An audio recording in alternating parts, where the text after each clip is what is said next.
I'm about to show you how to create Facebook ads that actually convert in 2026. After spending over $6 million running Facebook ads for me and my clients and generating millions in profit, I've cracked the code on what really works today versus what worked in 2022 or 4 years ago before Meta, Andromeda, and all these algorithm updates changed the game completely. In this free course, I'll give you the exact frameworks that I use to hit a 3 to 5x ROAS consistently and make over $100,000 every single month with my agency.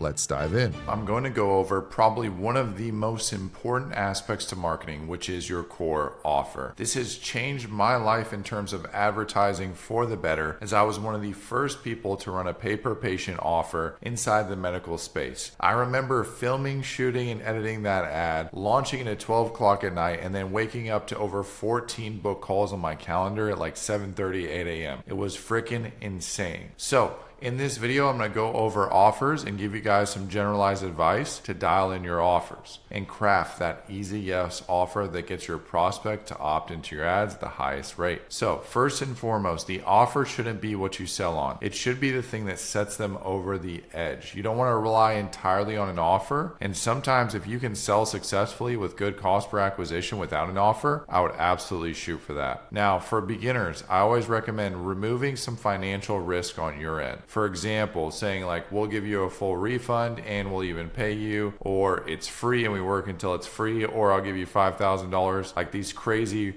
risk reversal financial guarantees. I don't recommend those as much in the beginning as opposed to later on when you're established and know what you can deliver on. So you want to make sure that it's a win-win. Both parties must hold each other accountable. I like that contingency as well. You also do want to have contingency and set clear rules that they must follow in order to qualify. So you can have your guarantees in the contract, make sure that they set certain standards. I've heard some crazy things in the online space where they would offer $100,000, $200,000 guarantees, but then they would put in the contract that you have to close at like a 50% rate, you have to show up to every single call, you have to absorb every single resource. Crazy guarantees that would make the offer void in itself. So really interesting stuff there. But I wanted to go over your best performing offers that are working right now. So as we know, the paper X, which is like paper patient, paper job, paper roof, paper lead, paper show, offers are really hitting right now across the board. I know that a lot of you might seem like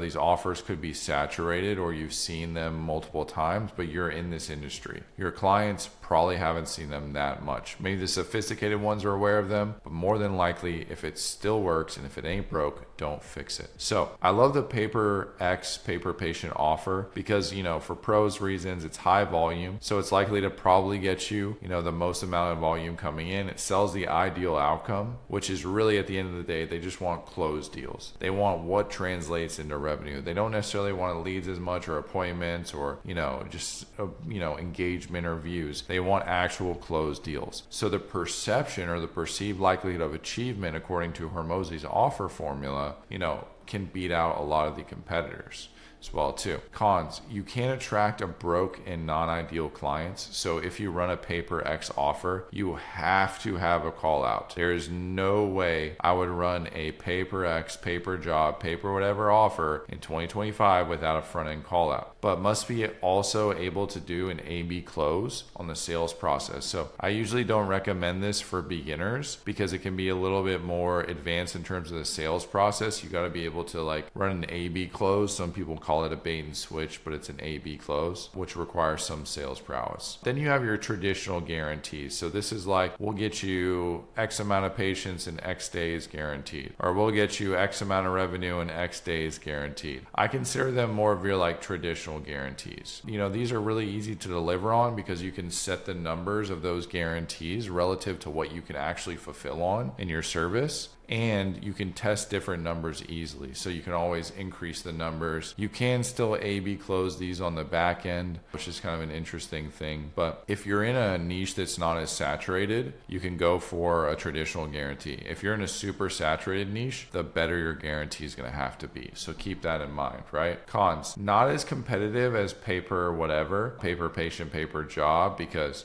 paper job, it tends to sell the ideal outcome that they want. So their perceived likelihood of achievement is pretty high with that one. Must have fulfillment dialed in to hit it. So that is one con with traditional guarantees. And you do want to have your contracts in place So all your stipulations, etc., are buttoned up. Some people can go in really holding you to that guarantee, which is usually a big red flag for clients. Now, the final guarantee component that I love is a free trial or a $1 offer, $1 trial type of guarantee. These are super competitive. They're also very easy for beginners, as probably the most beginner-friendly offer. I remember I went from about 10 to 32K a month selling free trials. I would definitely recommend a $1 trial. If you sell free trials, make sure you get a $1 payment link, you have card on file, all that other stuff. But it's competitive, it's easy for beginners. The cons is there's typically no upfront cash. That can be a downside, but if you're a beginner, and you're doing a lot of the work yourself and you're just putting in that sweat equity, it's not as bad as opposed to having 10, 20, 30 employees that you got to pay. The other thing with this one is it can attract bad clients. So I usually recommend doing a call out with those ones as well. Otherwise, you can attract bad clients. Same with a paper job, whatever. Think about the language you're using in your offer. If you say like free, free, free, no risk, free, free, free, that tends to attract people that are more price conscientious and care about free. So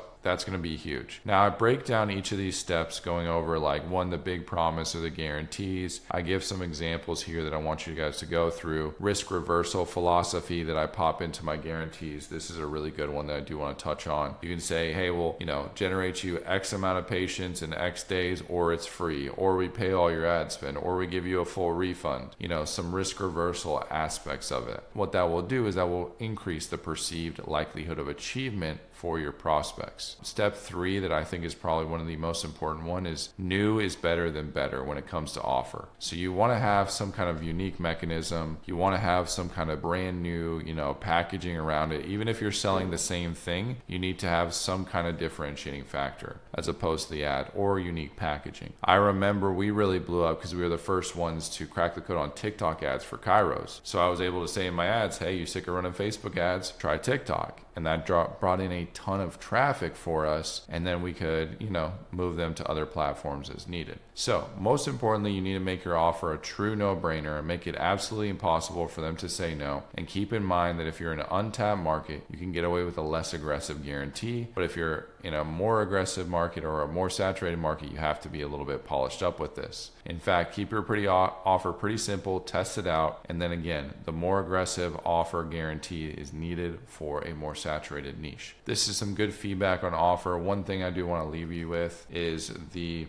Hormozi offer formula, which I kind of referenced throughout this video. And this is going to be something that you'll want to check out, as it can be a pretty useful tool for crafting your offers. And it's still something that I look at to this day when I look over offers, which is essentially dream outcome. What's their most ideal outcome in their head? What is the perceived likelihood of achievement? Time delay, which is how short is it to get that actual outcome? And then effort and sacrifice. So dream outcome could be, X amount of revenue, could be, ideal qualified patients, jobs, etc. It could be, more revenue in less time, something like that. Perceived likelihood of achievement is like when they look at your ad, how likely are they to achieve what it is you're selling in their particular mind. There has to be their perception of achievement, which is super important. So if you run it like a pay per patient, that has a high perceived likelihood of achievement because they're like, hey, I'm only going to pay per patient that comes in. Time delay, this one is really important too, because if you get it in X days, or you have something that's like, would you rather have $100,000 in 10 minutes or would you rather have $100,000 in 10 years? Most of the time they choose 10 minutes. So you want to keep your time delay as close as you relatively can, and then effort and sacrifice. So you'd see some of my ads where I'd say, we'll call all the leads, schedule them, qualify them, schedule them on your calendar. So all you have to do is just show up and treat the patients. Something like that has a very low effort and sacrifice.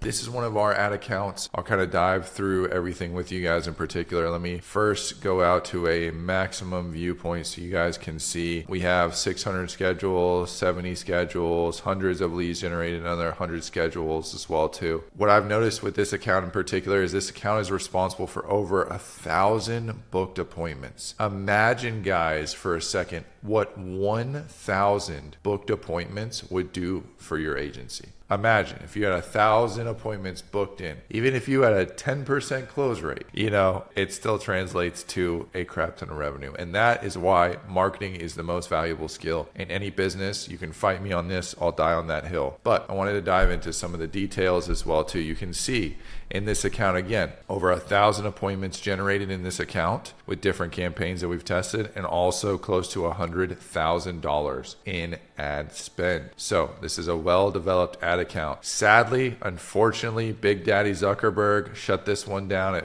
picked up something weird with the algorithm, so we got this account shut down. Unfortunately, moved over to some other ones, so it's not running anymore, but it's okay. It happens as well too. That's why we have backup on backups, but you'll see that it's off in this video. But I can still go through with you guys the exact setup that we use to set up all these particular nuances of the actual ad account. So for lack of better terms, let's get right into it. Now, I'm going to obviously go from one of our top accounts. Now, you guys might notice a name for these accounts in particular. So I'll give you a little bit of secret sauce, but Isaac Rubel is the ones that runs our ads for B2B on the back end. If you don't know who Isaac Rubel is, he is kind of the background ads wizard for people like Joel Kaplan, Josh Rivera, Sergio Tavares, and a lot of these other high-level people. He tends to run a lot of their ads in the background, and he's probably one of the best media buyers that I know personally. So when you combined, my marketing skills with his media buying skills together, we're crushing it. Granted, I was getting really good cost per lead running my ads on my own, but I got to a certain point where I needed a media buyer to come in and split test more data. I didn't have time to sit there in the ads manager for hours split testing all these different interest segments. So I'll go in and we'll attack the ads manager setup. The actual way that we run ads is obviously done in other videos, but let's get right into it, guys. So from the top,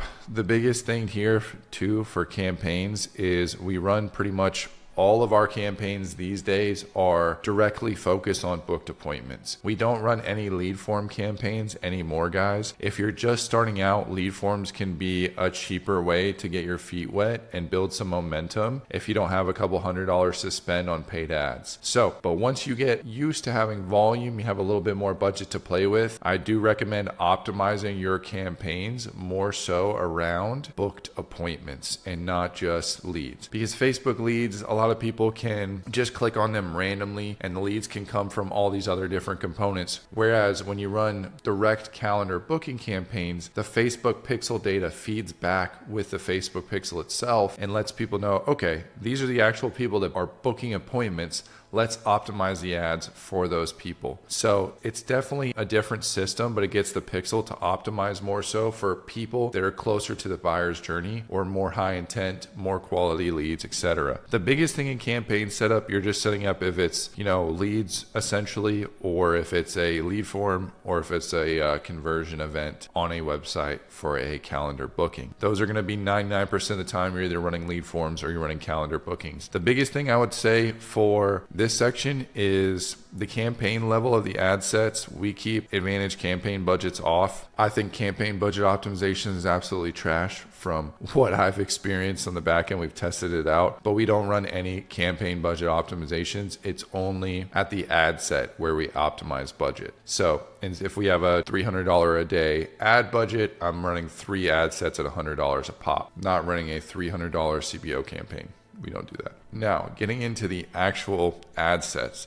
The ad sets themselves are usually broken up by interests. So we'll target different interests and we'll figure things out. 99% of the time, if campaigns are not performing inside of your ads manager, it's either one of two things. It's either 1, you need to split test more interests, or 2, you need to adjust creative and offer. For this sake in particular of this video, we're going to go more into testing interests, etc. I obviously have other videos in the course on how to film ads, shoot hooks, body copies, copywriting, etc. But for the primary sake of this video, we're going to dive into the nuances of how we actually set up the campaign structures. So when we go into an ad set, I'll kind of break this one up. We're listing out what we're testing, the date, and anything in particular nuance to that one, like new edits, this edit that we're running, this campaign that we're running, etc. Again, conversion event is just websites because we're going for, again, booked appointments on the schedule. We have it connected to a main pixel, performance goal, maximize number of conversions, and then conversion again is schedule event. We don't do cost per results goal. I don't like to do that as well too. We do keep dynamic creative on. That is something that we test out every once in a while, but most of the time it's on. And then in terms of daily budget, your daily budget is going going to be around, at minimum, it needs to be more than your cost per one booked appointment that we've found.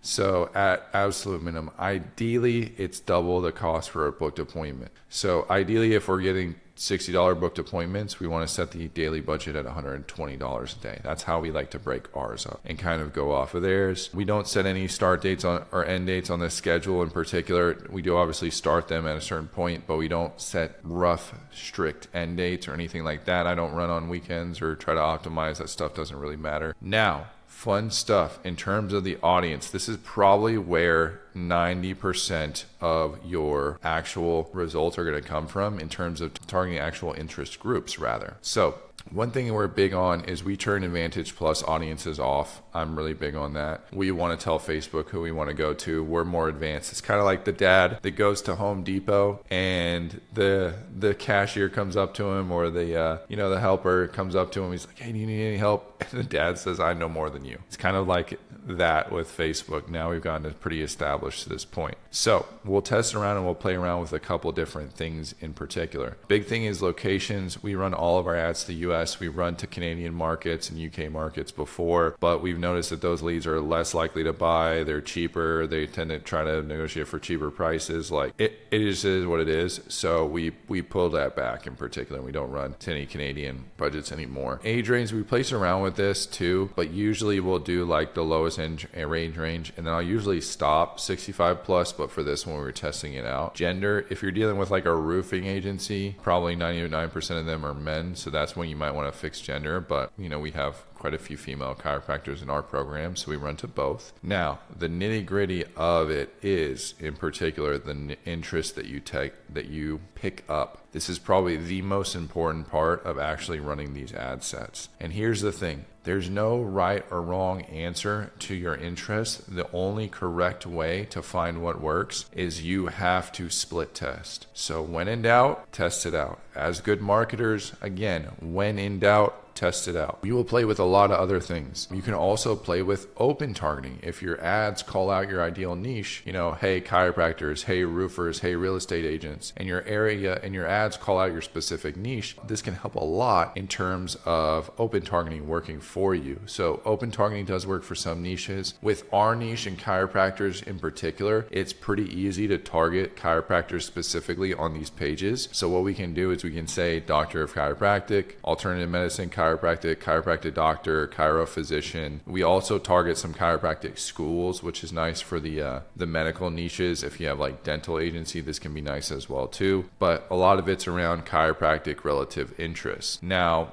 sometimes we'll play like this is again a broad interest segment versus narrow. A broad means that we're tossing in like healthcare and medical services. This is more of a broader term that'll go on top of that, or health and wellness or medical education. Some things like that will help target broader audiences. But again, we play around with both of these things in particular because sometimes people won't always have chiropractic owner as an interest or targeted under their Facebook account. But usually we'll play around with narrow interests and broad interests. A narrow interest would be like cutting off medical education, health and wellness, and just focusing on these like chiropractic only keywords that we know 100% will only be focused on those chiropractors in particular. So this is again how we've generated thousands of appointments by split testing this data. The other thing that I want to get in your guys' heads is don't get fucking lazy when it comes to running paid ads. It blows my fucking mind how many ad accounts I get into and they're like, hey, this ad account isn't hitting. And I go and I see it's one campaign, it's one ad set that has all the budget in, and then they're like, why isn't this working? I'm like, are you fucking kidding me? Especially if you run that for your clients as well. But here's the thing, guys, you need to split test a lot of data, and most of the time you're not split testing nearly as much as you should. So we launch multiple ad sets every time that we launch a new campaign. We launch some new ads to test out. We launch a ton of new things to test. So don't get lazy with your testing. Here's a big analogy that I can give to you.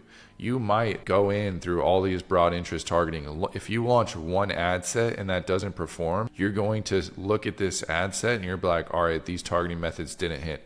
But you tested one fucking ad set. Imagine if you did one push-up and you're like, why am I not jacked yet? It's like, seriously, guys, come on now. The reason why it's so important to run new ad sets, getting into the technical aspects of the algorithm, is each time you run a new ad set, Facebook is going to show the ad to an initial database of people. It will see who responds best to that ad, and then it will create a lookalike audience based off of the people that respond to that ad initially. When it does that, each ad set gets completely different targeting methods. So I could relaunch this one 3 different times, and I guarantee you 2 of them will perform well and 1 of them will get crazy results, because it's how the algorithm works. It's how the ads pick up certain people initially that respond to the ads in particular. So definitely keep those in mind. Advantage plus detailed targeting is always off. We manually do it, and we want to test these things in particular. If you're really basic, you don't know what to do, I would start with open targeting and start with just very specific interests that you know are only going to be those people, like chiropractic owner. So that'll be very helpful for you guys as well too, because you see this one hits 75 to 85 million people, and I'll tell you what, there ain't that many chiropractors out there as well. So languages, we do set English all. We're big on that too. Now, advantage plus placements. Again, just like with the Dad and Home Depot analogy, we know better than Facebook. Don't fucking listen to your Facebook rep. I swear to God, if you listen to your Facebook rep, I'm going to shoot you guys with the ignorance bullet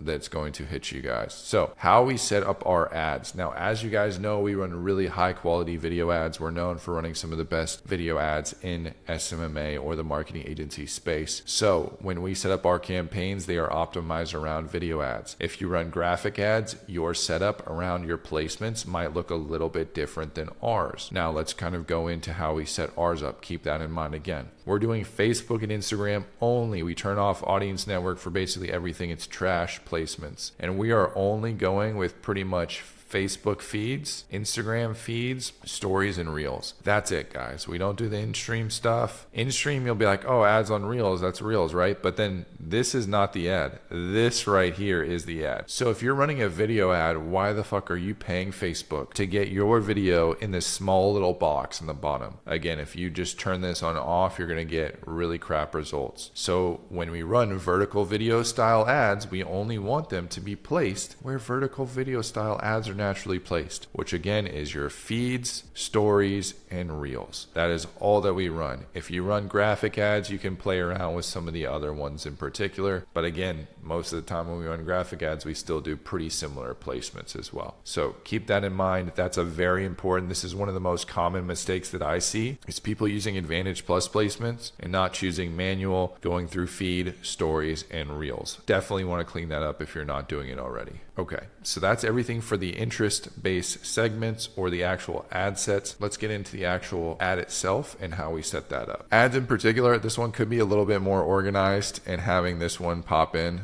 you'll love my skeleton ad over there in the bottom right. But this one could be a little bit more organized in terms of the actual ad. We got a little bit lazy on that one, but it's okay. Running on the Facebook page and then also running to a personal Instagram account. Quick hack, if you guys aren't running to your personal Instagram, I usually recommend it. One, it'll build followers, brand, and more awareness on your personal. But people buy from people. They don't buy necessarily from pages. So I like to run it off of my personal. That way it just builds up, more compounding on my personal Instagram versus the business. Now, getting into this one in particular, the actual image creative. We used to do split tests at the ads level, which means we would run, we would copy this down and we would have 4 separate ads underneath here. But now the Facebook setup is actually pretty good about testing the same video 3 times within the same actual ad level. So that's why we do it like this. And then we also split test the ad copy. But I'll kind of dive into one of our ads in particular. There's the ad videos. You can watch probably how we set up our ads on another video, because that's a whole conversation for another time. But we run multiple different ad creatives in here. And then This is our primary text. Now, once you see this, you're going to realize how many people copy Nathan Bentley and Practice PhD on their ads. But the second you see somebody say in the next 30 days or the next 90 days, you know immediately they're ripping our stuff. Our primary text is pretty detailed. In the next 30 days, me and my team will fill your practice with prepaid, financially qualified chiropractic patients. And that's not even the crazy part. We're going to come into your clinic and fill your calendar with quality, financially qualified prepaid patients for free. Now, I won't go into the whole reading through the whole script. You guys can pause and kind of see what I'm going through here. What I would say is this is a proven script. I would use the structure of this one. Don't copy this one directly, guys. Don't get lazy. Innovate on top of it. But this one does pretty well. The red X's and the green checks do pretty well. But I've seen people try to rip off this exact copy before, and this one is a good one as well too. Another copy that hit for us was kind of like the only three things matter: financially qualified patients, financially qualified patients, financially qualified patients. Oh, and there's one more: financially qualified patients. This one did really well for us as well. You can kind of see the nuances of this one. Again, gets into the next 30 days line, but this one was a really high performer for us. I'll scroll through and you guys can pause it to read the actual script, but we usually bounce between one of either this copy or this copy. Quick hack: if you guys are showing really high cost per lead or high cost per appointment, you might want to decrease the primary text. That's something I've noticed. Usually the shorter the primary text is, the more leads you're going to get. But now we don't need just a bunch of leads. We want quality leads. So that's what we optimize for on our end. And now we go through that. So definitely check out some of the copies. Headlines are pretty straightforward. I like to keep them short and to the point. We actually don't even run like descriptions on anything. I'm pretty big on that. But I would rather have one bold headline right here than like a headline and a small description. Nobody's going to even see that stuff anyway. So get chiro patients with $0 up front. Pay per patient for chiropractors. No monthly retainer. Only pay us per patient. Only pay us per patient. You guys see a trend here for the headline. I'm just reiterating the main portion of the offer. So if this is like for you guys, 30 patients guaranteed, only pay per deal, 100 patients in 100 minutes, or $5,000 guaranteed in the next 7 days, whatever your freaking offer is, you want to kind of reiterate a couple different versions right there too. We like an emoji that just calls them out, but that does pretty well. Let's see here. That's kind of it, guys. Again, we're tracked for website events at the main Pixel event. So it's just a GHL calendar booking survey funnel that they fill out a quick survey and then they book on the calendar. So it's optimized for conversion events off of that. Once they hit the link, thank you page, it triggers into Facebook Pixel to let them know that they booked an appointment. So that's a big component. Now, there's one thing I would say here in terms of us running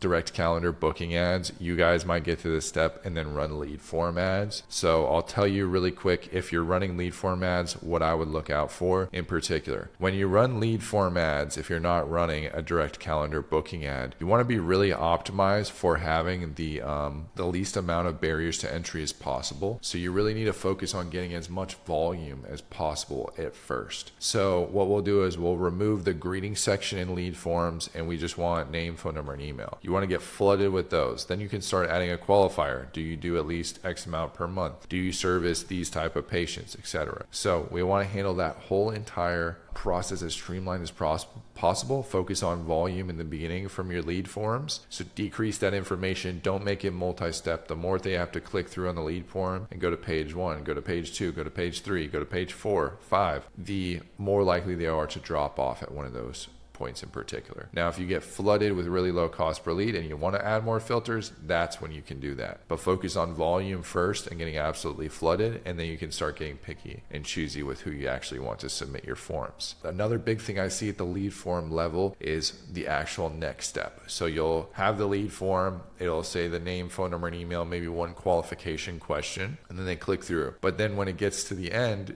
don't say thank you for submitting or, we'll reach out back to you or anything like that. You want to say quick, exclamation point, one more step. And then you link them to either your calendar or a calendar funnel where they can go in and book an appointment if you're running lead form ads. This is big, but you want to say quick, one more step. And we usually say click below to see if your area is still available, to include some kind of urgency and exclusivity to actually get them to click through there. Because again, you guys probably want to take the lead as far across in the journey as possible. And if you get them to book right then and there, which most of the time, if they're interested and they're high intent buyers, they will book right there at the lead form level right after they fill that out. But again, guys, who do you know that is pulling up their exact ad account that has generated thousands of booked appointments for their agency, has spent $100,000 and walked you through each step, every step by step? I'm going to be going over our editing processes to get some of the best quality video ad creative in this SMMA space, or the space of marketing agencies in general. Now, diving into it, I guess from the first section of things, we use a software called Frame.io to manage all of our video in one cohesive place. This is really nice for keeping everything clean. I like Frame.io. Yes, it is a paid software, but it's pretty relatively cheap. If you're tighter on funds, you can use Google Drive, but Google Drive drops quality. It's difficult to switch in between the videos, and then you have to like loop back on terms of changing certain things. So the Frame.io is a much better system and process overall. So we kind of have ours set up with like our client ads. We even use some competitor ads in there. Keep that on the DL. We have some of our ads, our graphics, our long form videos. So any course videos, any like YouTube style long edits,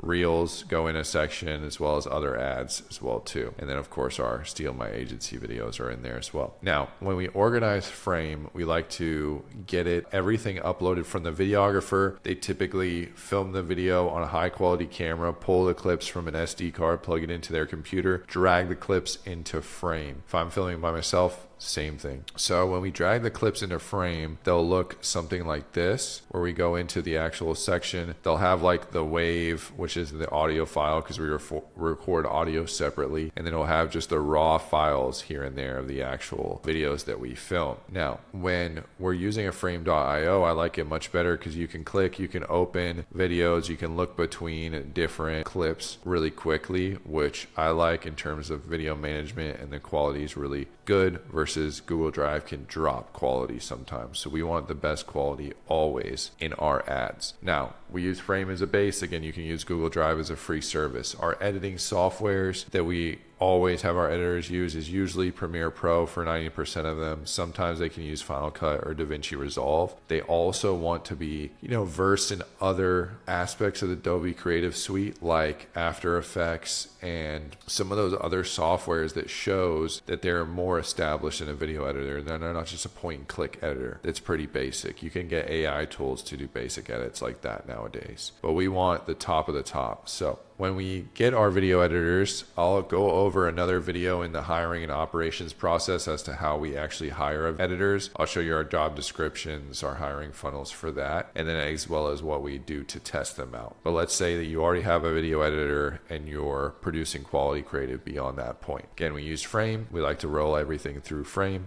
to really get a nice aspect of the process. What's really nice about Frame is you can also leave a comment at timestamps. So if you're like, this is spelled wrong, you can go in, click into here, and you can type it in. It'll leave a comment. In particular, you hit send, and then that person that's editing the video can see that later on, which is really nice for increasing the quality of the video as high as possible, doing quick revisions where you don't have to, like, if it's in a Google Drive, you would have to like screenshot or go back up to the project management software, upload that screenshot, send the timestamp, etc. It's just much more cohesive for quality edits. That way, if we want to pause anything at any time, we can screen grab it and it will timestamp it where that comment was made, which is really nice in particular. But also it gives you the kind of this review process. I'm going to turn off the video so we can just focus on the ad for now. But in terms of the video editing qualities, we use a lot of the Hormozi style captions. We're big on like green, yellow, red coloring for those. I believe that the Hormozi captions are the bold font, or Montessori is the actual type font. So you can use that in particular when you're editing your ads. If you're using like a CapCut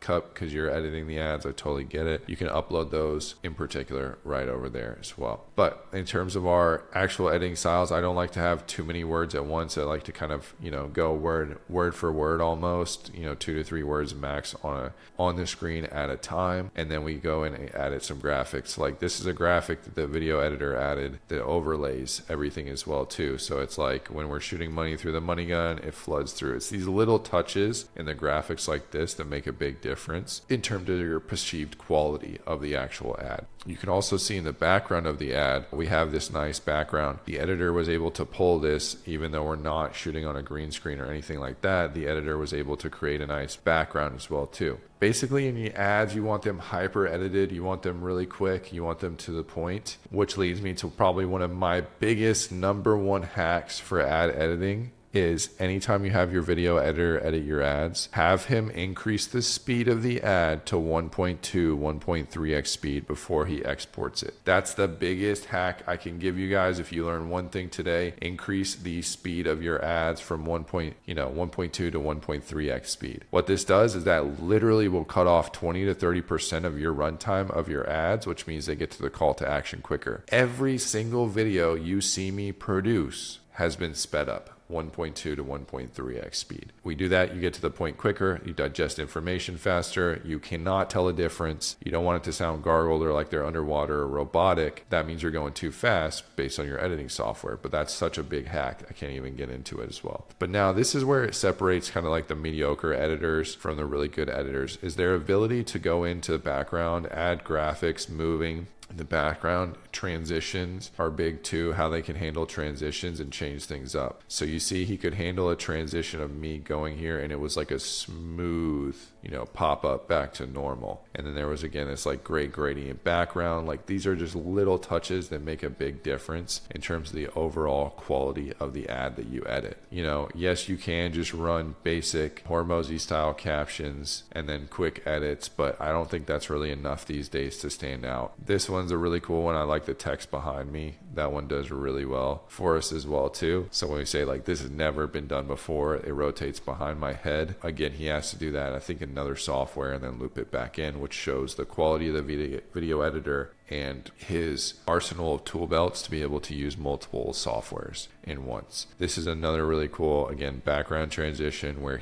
we're talking about high quality knee pain, neuropathy, regen, decompression, and he's popping up little blurbs within there. So again, just really high quality edits. On the back end, you can see the graphics in the back end with all the matrix style numbers, again, showing a very like techie based theme. One of the cool things about running really high quality ads is a lot of people see it, more people than you think. And you get a lot of respect from people in the marketing agency communities that have considerable more followers than you because you run high quality video. For example, I've had like the number one chiropractor on social media, Dr. Cracks and Dr. Remix. They're both really good friends of mine because they actually reached out to me when they were seeing my ads online because of the quality of it. They know that I've built up a really good reputation and they respect me. And then even though I only have 5,000 followers on Instagram and they have 7 million followers each, they have a lot of respect for me in terms of knowing how to get in front of markets and run direct response style ads. So huge benefits there in terms of quality edits.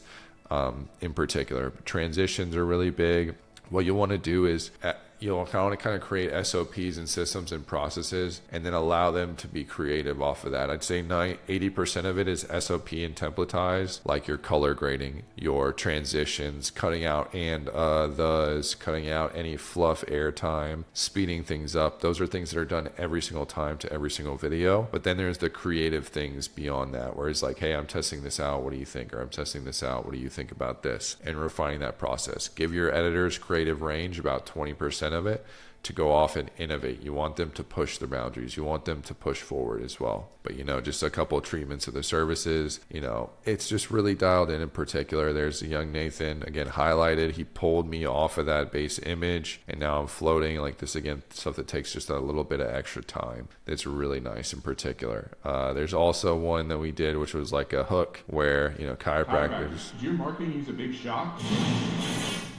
Again, that was just like a little edit, but that hook probably took him 30 minutes, 45 minutes just to do that one little thing. So this is why you always want to outsource your video editing, because you guys aren't going to have enough time to do this quality. And you can see the sunburn transition is really nice. That goes through as well too, which is pretty cool. So it has that big shock in the background, then it has this like glitch sunburn transition, which is really nice. Yeah, there's a couple different ways that we, edit our ads in terms of the actual styles, but you want them to almost be a combination of like a graphic designer and a video editor rolled into one to be able to do do these things as well too. Because if you just do the edits and adding a few things, that's all right, but we want the top quality. So I think that really setting the standards, templatizing and systematizing your process in the beginning is huge, but really diving into some of those quality edits is really nice as well too. We try this other caption style like this one. That one worked pretty well. It's just purely a personal preference at the end of the day. But now we moved back more towards the Hormozi style captions instead of this one. But we mix it up every once in a while. One things that you can note too is like the color grading and lighting quality of the video is really good, but the color grading is really nice. He also did this shadow effect. If you can see, like there's shadows along the edges. That just really helps frame it more in there. Then if you have a high quality camera that has this aperture or like blurred effect because it has a low f-stop in the camera, it helps. But that comes more towards the filming side of things